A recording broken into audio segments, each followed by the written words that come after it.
여러분, 소니 워크맨 기억하시나요? 40대 이상이시면 아실 겁니다. 그 은색 금속 케이스에 주황색 스펀지 헤드폰. 그거 하나 들고 거리 걸으면 괜히 어깨에 힘이 들어가던 시절이 있었습니다. 그때 일본은 우리에게 그런 존재였어요. 기술의 끝판왕. 따라가고 싶어도 영원히 못 따라잡을 것 같은 나라. 소니, 파나소닉, 도시바. 그 이름만 들어도 품질 보증이었죠. 그런데 말입니다. 2026년 세계 강대국 순위가 발표됐습니다. 저는 그 표를 보는 순간 눈을 의심했습니다. 그 일본이 8위로 주저앉아 있었거든요. 반대로 대한민국은요, 당당히 6위입니다. 일본을 제치고 프랑스까지 밟고 올라섰습니다. 불과 한 세대 전만 해도 일본 가전제품 하나 사려고 몇 달치 월급을 모으던 나라가요. 이게 단순한 숫자가 아닙니다. 100년 넘게 유지되던 세계 질서가 뒤집어지고 있다는 확실한 신호입니다. 우리 부모님 세대가 그토록 우러러보던 일본이 이제 우리 아래입니다. 이 역전극의 이면에는 과연 무엇이 있을까요?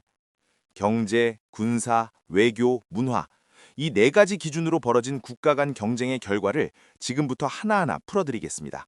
준비되셨나요? 먼저 12위, 이스라엘입니다. 지도에서 찾아보시면 정말 깜짝 놀라실 겁니다. 인구 900만 명, 서울 인구보다 적습니다. 땅 크기는 경기도 정도밖에 안 돼요. 그런데 이 작은 나라가 세계 12위입니다. 비결이 뭘까요? 한마디로 요약하면 생존 본능입니다. 사방이 적대국으로 둘러싸인 환경에서 살아남으려면 선택지가 없습니다. 남들보다 훨씬 강해지는 수밖에요. 여러분이 쓰는 보안 프로그램, 스마트폰 보안 기술, 상당수가 이스라엘에서 나왔습니다. 이 나라는 국가 전체가 하나의 기술 연구소나 다름없어요. 그리고 결정적으로 공식 인정은 안 하지만 전 세계가 아는 비밀이 있죠. 핵무기를 90기에서 200기까지 보유하고 있다는 사실입니다. 작지만 함부로 건드릴 수 없는 나라, 그게 이스라엘의 정체입니다. 9위로 넘어가 봅시다. 사우디아라비아입니다. 보통 기름 파는 나라로만 알고 계시죠? 지금은 완전히 달라졌습니다. 빈살만 왕세자가 아주 대담한 승부수를 던졌거든요. 석유는 언젠가 바닥난다. 그 전에 나라를 완전히 바꾸겠다. 그래서 시작한 게 네옴시티 프로젝트입니다. 사막 한복판에 서울 면적 44배 크기의 첨단 도시를 건설하겠다는 계획이에요. 성공할지 실패할지는 아무도 모릅니다. 하지만 중요한 건 이 프로젝트 하나 때문에 전 세계 건설사와 IT 기업들이 사우디 앞에 줄을 서고 있다는 사실입니다. 자본으로 외교를 하고 자본으로 기술을 사들이는 나라. 중동의 맹주를 넘어 세계의 큰 손으로 떠오른 사우디가 9위를 차지했습니다. 여기서부터는 우리와 직접 비교되는 나라들입니다. 8위, 일본. 40대 이상이시면 기억하시죠? 일본 전자제품이 최고이던 시절. 워크맨 들고 다니면 부러움의 대상이었고 일본 브랜드면 무조건 믿고 사던 때가 있었습니다. 그런데 지금은 어떻습니까? 여러분, 요즘 주변에서 일본 스마트폰 쓰는 분 보신 적 있으세요? 삼성이나 애플은 넘쳐나는데 소니 스마트폰은 찾아보기 힘들죠. 한때 세계 가전시장을 지배하던 나라가 스마트폰 하나 제대로 못 만들고 있습니다. 기술력이 없어서가 아닙니다. 변화에 대응하지 못한 겁니다. 아직도 중요한 서류는 팩스로 보내고 도장을 찍어야 결제가 되는 시스템. 디지털 시대의 아날로그 방식을 고수하는 그 경직성이 일본을 8위까지 끌어내렸습니다. 기초 체력은 탄탄한데 관절이 굳어서 뛰지 못하는 선수 같은 상황이죠. 7위는 프랑스입니다. 에펠탑, 와인, 패션의 나라. 그건 관광객 시선입니다. 프랑스는 유럽에서 가장 강력한 군사력을 보유한 나라예요. 유럽 연합 내에서 유일하게 핵 항공모함을 운용하고 독자적인 핵무장 능력까지 갖췄습니다. 미국 도움 없이도 스스로 지킬 수 있다는 자부심이 대단한 나라죠. 거기에 루이비통, 에르메스, 샤넬, 백화점 명품관 가보시면 아시잖아요. 그 줄 서서 사는 브랜드들 대부분이 프랑스 거예요. 가방 하나에 몇백만 원씩 하는데도 날개 돋친 듯 팔립니다. 문화적 영향력과 군사력이 동시에 강한 나라, 그게 프랑스가 7위를 차지한 이유입니다. 자, 이제 우리 이야기입니다. 6위, 대한민국. 일본을 제치고 프랑스를 제치고 여기까지 올라왔습니다. 과장이나 자화자찬이 아닙니다. 객관적인 데이터가 증명하는 결과예요. 도대체 우리가 어떻게 이 자리까지 왔을까요? 외국인들이 한국에 와서 가장 놀라는 게 뭔지 아세요? 배달 속도입니다. 치킨 시키면 30분 안에 오고 새벽에 주문해도 아침에 도착합니다.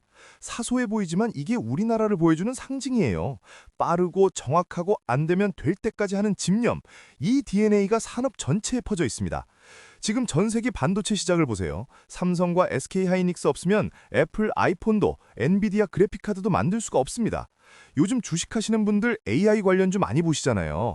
그 AI 서버를 돌리려면 고성능 메모리가 필수인데 그걸 만드는 회사가 우리나라에 있습니다. 21세기 원유라고 불리는 반도체를 우리가 쥐고 있는 거예요. 방위 산업도 완전히 달라졌습니다. 예전에는 솔직히 무시당했죠. 그런데 지금은요. 폴란드가 K2 전차, K9 자주포를 대량 구매하고 있습니다. 독일 전차는 주문하면 5년 넘게 기다려야 하는데 우리는 주문 들어오면 바로 생산해서 납품합니다. 24시간 공장을 돌릴 수 있는 생산력, 이게 전 세계 군사 전문가들을 놀라게 한 겁니다. 경제력, 기술력, 군사력, 이 세 가지가 맞물리면서 우리는 6위까지 올라왔습니다. 5위, 독일입니다. 요즘 독일 뉴스 별로 안 나오죠? 조용해 보입니다. 하지만 그게 다 전략입니다. 이 나라의 기초 체력이 얼마나 무서운지 한번 생각해 보세요. 벤츠, BMW, 아우디, 포르쉐. 남자분들이라면 한 번쯤 타보고 싶은 차 브랜드들이죠. 전부 다 독일 겁니다. 기계 만드는 기술에서 독일을 따라올 나라가 없어요. 독일제는 비싸도 오래 쓴다는 말이 괜히 나온 게 아닙니다. 그런데 최근 독일이 움직이기 시작했습니다. 러시아가 우크라이나를 침공한 이후 수십 년간 억눌러왔던 국방비를 대폭 늘리겠다고 선언했거든요. 경제력 세계 4위인 나라가 군사력까지 본격적으로 키우면 어떻게 될까요? 유럽의 판도가 완전히 바뀔 수 있습니다. 조용히 힘을 기르고 있는 나라, 그래서 5위입니다. 4위는 영국입니다. 많은 분들이 의아해하실 거예요. 영국이 아직도 이렇게 높아? 제조업은 예전만 못하고 유럽연합에서도 나갔는데 말이죠. 비결이 있습니다. 영국은 공장이 아니라 금골을 쥐고 있어요. 런던 금융과 더 시티라고 부르는 곳이 있습니다. 전 세계 돈의 흐름이 이곳을 거쳐갑니다. 그리고 영연방이라는 네트워크가 있어요. 캐나다, 호주, 인도 같은 나라들이 아직도 영국과 긴밀하게 연결되어 있습니다. 눈에 보이지 않는 영향력이 막강한 거죠.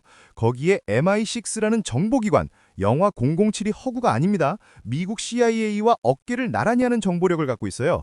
겉으로는 점잖아 보이지만 뒤에서 판을 조율하는 노련한 나라, 그게 영국이 4위를 유지하는 이유입니다. 4위, 러시아입니다. 솔직히 경제 규모만 보면 우리나라와 비슷하거나 오히려 작을 때도 있습니다. 그런데 왜 3위일까요? 두 가지입니다. 땅과 자원. 러시아 땅 크기가 우리나라의 100배가 넘습니다. 그 광활한 시베리아 땅 밑에 뭐가 묻혀 있는지 아무도 정확히 몰라요. 석유, 천연가스, 희귀 광물, 자원이 끝없이 나옵니다. 유럽이 러시아를 비판하면서도 가스 수입을 끊지 못하는 이유가 뭐겠어요? 겨울에 난방을 해야 하니까요. 그리고 핵무기. 러시아는 세계에서 핵을 가장 많이 보유한 나라입니다. 약 6,000기, 미국보다 많습니다. 재리식 전쟁에서는 좀 부족한 모습을 보였지만 핵 버튼을 쥐고 있는 한 3위 자리는 쉽게 내놓지 않을 겁니다. 2위, 중국입니다. 인구 14억, 이 숫자가 주는 압도감은 상상 이상입니다. 세계의 공장 역할을 하면서 자본을 축적했고 그 자본으로 군사력을 급격히 키웠습니다. 항공모함을 자체 생산하고 우주정거장까지 띄웠어요. 미국이 잠깐 한눈 파는 사이에 바짝 추격해왔습니다. 특히 1대1로 프로젝트가 주목할 만합니다. 개발이 필요한 나라들의 투자를 하고 그 대가로 항만이나 주요 시설의 운영권을 확보하는 방식이에요. 조용히 자기 편을 만들어가고 있는 겁니다. 다만 내부 문제도 심각합니다. 부동산 시장이 흔들리고 청년 실업률이 20%를 넘었어요. 덩치는 큰데 무릎이 아파서 제대로 뛰지 못하는 상황이라고 할 수 있죠. 대망의 1위, 설명이 필요할까요? 미국입니다. GDP 30조 달러, 애플, 마이크로소프트, 구글, 엔비디아, 시가총액 상위 기업을 나열하면 미국 기업이 압도적입니다. 요즘 투자하시는 분들 미국 주식 많이 보시잖아요. S&P 500, 나스닥, 거기 들어있는 기업들 대부분이 미국 회사입니다. 전 세계 자본이 미국으로 모이는 구조예요. 달러의 힘도 어마어마합니다. 전 세계 무역의 기축통화가 달러잖아요. 미국이 금리를 올린다고 하면 전 세계 경제가 영향을 받습니다. 우리나라 환율도 미국 연준 발표에 따라 출렁이죠. 이게 진짜 권력입니다. 군사력은 더 말할 것도 없습니다. 전 세계 공군력 1위가 미국 공군이고 2위가 미국 해군 항공대라는 말이 있을 정도예요. 지구 어디든 빠르게 도달할 수 있는 투사 능력을 가진 유일한 나라입니다. 물론 내부적으로 정치 갈등도 있고 사회 문제도 있습니다. 하지만 앞으로 상당 기간 이 자리를 위협할 나라는 보이지 않습니다. 종합 국력에서 압도적인 1위, 그게 지금의 미국입니다. 여기까지 1위부터 12위까지 살펴봤습니다. 어떤 생각이 드시나요? 저는 6위에 오른 대한민국이 자랑스러우면서도 한편으로는 긴장이 됩니다. 우리 주변을 보세요. 미국, 중국, 러시아, 일본, 만만한 나라가 하나도 없습니다. 하지만 우리도 이제 결코 만만하지 않습니다. 반도체, 배터리, 방위산업, 그리고 컨텐츠까지 미래 산업의 핵심을 우리가 쥐고 있어요. 전문가들 사이에서는 한국이 10년 안에 G5, 더 나아가면 G3까지 갈 수 있다는 전망도 나옵니다. 과거에는 강대국의 조건이 인구, 영토, 자원이었습니다. 하지만 앞으로는 다릅니다. AI, 반도체, 에너지 기술, 이 세 가지가 핵심이에요. 미국을 제외하고 이 조건을 모두 갖춘 나라가 어디 있을까요? 우리가 그 후보 중 하나입니다. 물론 우리에게도 과제가 있습니다. 저출산 문제가 심각하죠. 인구가 줄어드는데 성장을 유지할 수 있을까 하는 걱정이 있습니다. 하지만 우리는 늘 위기 속에서 답을 찾아왔습니다.